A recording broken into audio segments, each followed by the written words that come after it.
Good morning, ReactConf, and shout out to the live stream. My name is Eric Faisal. I'm a product manager in Amazon Devices, and I'm based out of Seattle and literally jumping for joy to talk to you today. This is the OG Kindle, launched 18 years ago. Anybody have this one? No one. I see his hand. I had Gen 2, launched 2 years later, 2009. We've got a few more devices now, from earbuds, TVs, tablets, smart home devices, doorbells, and more. These devices run on a variety of operating systems, Linux for some, Android, AOSP for others, including our Fire TVs and tablets, and that suited us well. But a few years ago, we decided to build a new operating system. We wanted something that would work across multiple device types. We could build faster experiences, have better flexibility, and allow us to control our OS roadmap for new devices in the future. So say hello to Vega OS. We actually announced this just 8 days ago, actually, and it has React Native built into the OS. Yeah. It's been years in the making. With this, we wanted to build an operating system that you may not see, but you'll feel, whether it works on low-footprint devices to advanced ones with on-device edge AI. And the community also responded. It was awesome to see. You probably recognize some of the names. Some people just spoke before me on this. And given that we're in Las Vegas, the timing could not have been any better for the name of our new operating system. So today I'm going to talk about three things: how React Native is built into Vega OS, how we at Amazon are building apps on it, and three, how app devs and library maintainers can build for Vega. So first, Vega is Linux. It's based off Yocto, and it supports multiple device types for us. We have a middleware stack with more OSS, like Weston for graphics, GStreamer for media.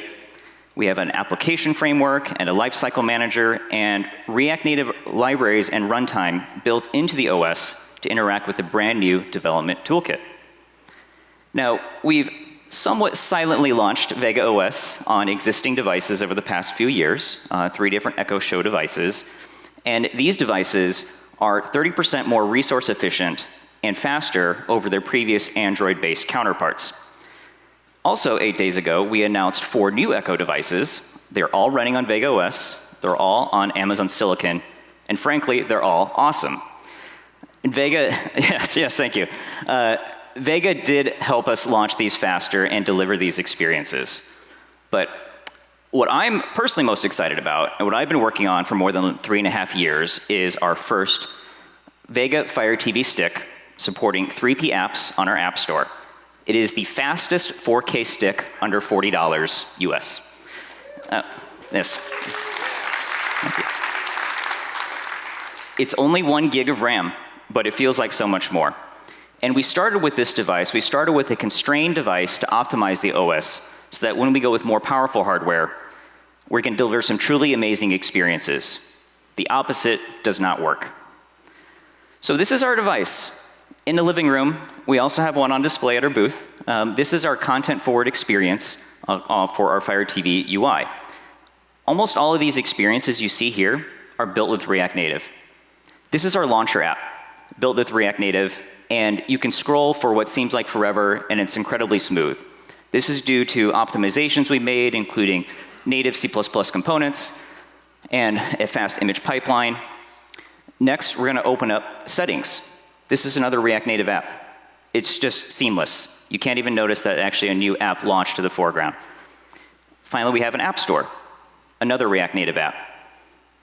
And the way that we're able to deliver these is through something that we call React Native for Vega. Now, yes, thank you. Now, you may see another word sprinkled throughout this presentation or our code, Kepler. That's just our code name. We may use them interchangeably, so don't get too confused if I say Kepler at times. Starting with the very next slide. The first one, so React Native for Kepler, React Native Kepler, in our Amazon Devices namespace is our out-of-tree implementation for React Native, analogous to other out-of-tree platforms like React Native tvOS, Mac OS, and Windows. We are running React Native 72. Now, I know, it's not the newest version. However, we are supporting the new architecture. Yeah, so as Ricardo and others, new architecture is the way to go. So we are supporting it. We support Fabric and Turbo modules over JSI. We also support C++ and are working on Rust support. Now, when we sure, Rust, yeah. Now, when we started Vega years ago, we were actually on version 64, and we saw where Meta was heading with Fabric and the new architecture, and so we made a decision early on to support that from the beginning, and I think for sure we made the right call. React Native Vega also supports 80% of core React Native Core. We ported over 40 popular libraries. More on that in a minute. We also support our Echo Show and TV devices, so we ported over touch and TV remote-based inputs, like Back Handler from Android, Safe Area View for iOS, TV Focus Guide View, TV Event Handler from tvOS. And for all of you React devs in the audience, we do support WebView, so you can port web apps over to Vega. You just will not get all of the performance benefits I'm talking about, and you also want to make sure it's optimized for a TV or TV remote. Now, how React Native is built into the OS, I want to explain that a bit. So normally, when you would build a regular React Native app, you'd have your Android and iOS, toolkit and system APIs. You choose which version of React Native you want, and it gets bundled into the app along with Hermes. You build your application logic in TypeScript. You choose any additional React Native libraries you need, and then all that gets bundled into a binary file, IPA, APK, et cetera, to test on device, submit to the App Store. Vega, we also have our own UI toolkit and system APIs, but the big difference is that we have actually put the React Native runtime and Hermes into the OS. These are dynamically linked to the application at runtime, along with common shared React Native libraries. And then you still build your application logic with TypeScript. You choose any additional React Native libraries you need, but all this results in a savings of 10 to 12 megabytes. And you may think, what's the big deal? But consider our first device, it's 8 gigabytes of disk storage, and 3 of those 8 are for system partition. So on existing Fire Sticks, we often have the problem where customers can't install apps because they've used up too much space. So this helps with that, and I mentioned at least 3 or 4 different apps before that we get to save, those internal apps, we get to save disk storage on that. And then finally, that runtime is shared between them, which means that when you have multiple apps, you can actually share the libraries, share the runtime, and all of that results in that smooth experience that I showed earlier. You can go from the launcher app to live TV, to settings, to App Store, all incredibly smooth and seamless to the customer. Now, we didn't do all this alone. We have been working with Meta and Software Mansion to bring ABI and API stability to React Native. I want to acknowledge Alex Hunt and the team on the blog post that they published about some of the work completed so far. Now, this is a little bit self-serving for us because since our React Native versions are bundled into the OS, we wanted that stability is important so we can have maximum flexibility for app developers, especially on upgrading. And even though it helps us, it helps everybody in the community as well. Next up, we're going to tackle the problem of ABI stability, hopefully towards the stable V1 of React Native. Looking around. All right. So, I mentioned libraries earlier, and we have ported a number of libraries from the community so far. Now, many of these are not ABI stable, so we had to actually port them to our own Amazon devices namespace, which also means they're installed on our device, like I mentioned earlier. We work with Software Mansion to port many of their libraries like Reanimated, and many of the Expo libraries are also supported. And I don't have time today, but we do support also additional 7 media player libraries and 25 plus service libraries like ads, analytics, and so on, depending on your specific app. Now, I've explained how Vega OS and React Native work together, but obviously React Native works with more than just Vega, and we will still have devices on Android today. So React Native is our link to be able to support both operating systems, both internally for us and for developers. They will be on different binary formats, but React Native truly helps you write anywhere. Now, obviously, it's not just Amazon devices. Whether you're starting with Vega, starting with Android, or starting with a mobile or a TV device from another, React Native helps you do that. And that was a key reason why we chose React Native for our application framework all those years ago, to tie into, meet devs where they are and tie into this React Native community. To build apps, you use Vega developer tools. And we also launched these 8 days ago in public beta on September 30th. There's extensive documentation for you as a human or your LLM of choice to read. And it is in public beta, but we've actually released a number of versions. How many versions? Well, we're at 21, 0.21, and we started at 0.1. So I was going to do a joke of who's going to get to version 100, either us or React Native first. So, but they're doing six a year now. We're anywhere between 1 to 3 months at a time. So I think they'll win, but hopefully you guys are 1.0 first before us. We have been testing this with a number of our, in a private beta for some time with some of our key media streaming apps. Now, this is React Native. You can use the tools you're familiar with. However, we do have a couple of bespoke tools to help ease your transition. We do have a CLI for things like generating a project, connecting to the virtual device, but you can also, of course, you can use NPM, PNPM, or Yarn to build your apps.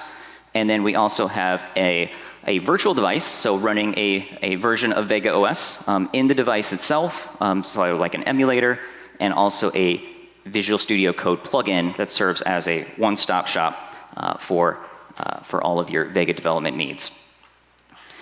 Now, to share how developers like you can use our Vega app toolkit, whether you're getting started on a new app or porting an existing one, I'd like to welcome my colleague Gio to the stage.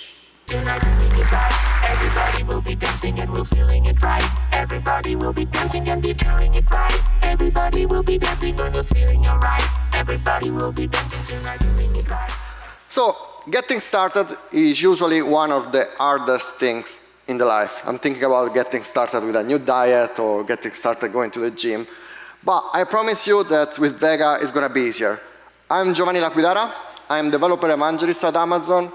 And I will show you how to get started with Vega. So one command line instruction is the thing that really you need to install, to download and install all the things that you need for Vega, the Vega SDKs and the Vega Developers Tool. After this, you just need to open your IDE, VS Code, and click on the little rocket icon that's going to launch the Vega Studio plugin. With this plugin, you will have everything you need for Vega. For example, creating a new Vega project. If you click on the button, Create Vega Project, you can choose among a list of templates, for example, an Hello World or a basic Turbo module. In this case, I will choose the Hello World template, like a classic application for Vega built with the version 0.72. After this, you have to assign the name on the app, so let's say Hello Vega, the package name, and then press enter, and boom, you will have your fresh starting app for Vega. If you open the File Explorer, you can see that the structure is very similar, very familiar of a normal React Native app. And even in terms of code, it's just React Native, so pretty familiar. The only difference, significant difference, is the manifest file. That is the file describing what a Vega application is. So the app name, the package name, the capabilities of the app, or the permission, the hardware permission that the app needs to ask to the operative system. Then the app is ready to be built and run. You can select the install and run option on the top left of the VS Code extension, and the virtual device, the Vega virtual device, will start with the installation, and then your app will be installed and will be run. This is usually the time when I go and getting a coffee, but like with Vega, it's so fast that I don't have the time to do that. After, you will see your app, on the Vega simulator or Vega developer, Vega virtual device, and you can control the navigation using the remote controller on the right side. You can change the focus and like move the focus around the app. Pretty easy. Now, I mean, I know what you're thinking about. Okay, but this is just an hello world. I already have an app in React Native running across different platforms. What do I need to do for Vega? Do I need to use some specific things? Do you have some suggestion for me? Yes, I will help you also in porting your app to Vega. So for this, I will use one app that with Eric we usually use across our conferences and experiments. There is a TV app showing a grid of movies, AI generated, coming from a feed that Chris Tragg, thank you Chris, created for us. So the user here can navigate through the movies and select the one, and then there is a video player playing this movie. This is a classic media player app or TV app that is able to run across different platforms. But for TV, it's using the normal libraries, the common libraries like React Native Vega OS for running on TV, or some Expo libraries, or like other common libraries that you are users already to use. To just port this app to Vega, the first step is literally copy-paste the code into the Hello World project in Vega. This is pretty much the first step. The code is going to be compatible because this is React Native. Then you need to change into your package.json the libraries pointing to the one with the namespace Amazon devices. And this is going to make you able to use the libraries that are contained into the system. This is really important. And this is pretty much the only difference.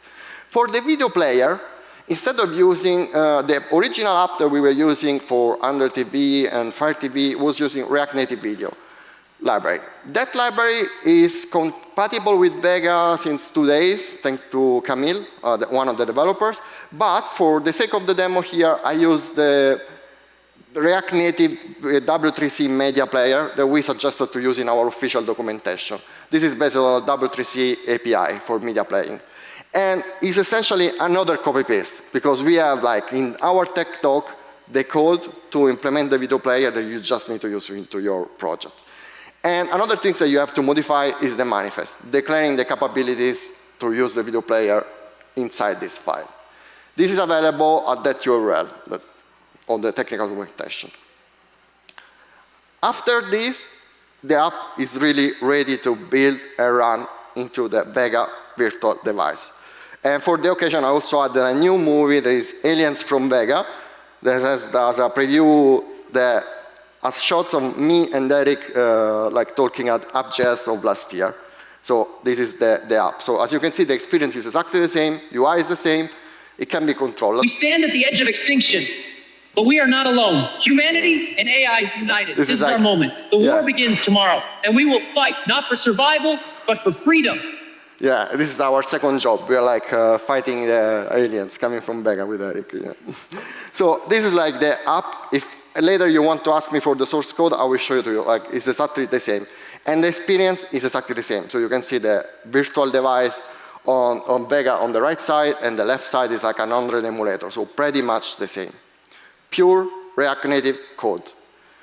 And because it's pure React Native code, you can use your favorite AI agent to add feature or fix bugs or whatever you want to do with your agent. I use one of my favorite, Amazon Q, to add a small feature. I have the tile card of the movie. I want to add, instead of just the title, the description of the movie. So using the Amazon Q developer plugin in VS Code, I open it up. I wrote a short prompt, really describing in simple words my features, and then Amazon Q was able, in just one shot, to add this small feature. So just modifying the UI of the car, getting the description from the feeds of the movies, and the UI was ready to go. So pretty much it's compatible. This is just because it's React Native. You don't need the agent doesn't really need more information for this simple stuff. Then I also use, for the sake of test, one of our AI IDE for prototype and production. There's Kiro. Kiro is super cool because it's able not only to, I mean, if you're using Kiro, you will be not only able to do vibe coding, but even spec-driven development. So that means that your AI-driven development will be much more precise, and the system and the IDE will create the documentation for you that is also be able to follow to implement the feature. In this case, I use Kiro just to fix a bug, because I saw that in our first app, so the Android TV and Fire TV app, there was a little bit of a glitch on the top left card when the card was highlighted. So I think you can see here from the slide, like the highlighting red rectangle is cut on the left side. In this case, I opened up Kiro. The plugin is for Vega is perfect compatible with Kiro, and then I described Kiro. Okay, there is this issue. Look for what's the problem in terms of code, and try to propose for me a solution and fix it. I don't have all the screenshot here of all the output of Kiro, but I have it later. So if you want to come at the booth and ask me about that.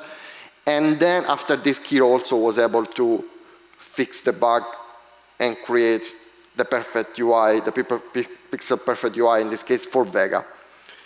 We suggest to add more information if you want to use your AI agent like Kiro or Q or any other. You can add more context with a file, a markdown file that me and Eric are creating. And we are going to release it soon for production, but you can use it straight away now if you ask us. And there are essentially the information about which library, which version of this library to use, and so on. But this is really a specific things if you want to start now to create app with Vega, for Vega, like using your AI agent. Otherwise, like for the most simple stuff, like because it's React Native, everything is going to work. Another important part of the development journey is the debugging. And I'm happy to tell you that Vega Studio has integrated everything you need to debug a Vega app inside VS Code. You just need to create a debug version of your app, build a debug version, and then you can start launching the app in debug mode from the plugin itself or directly for VS Code, launching run a bug and selecting the Vega profile.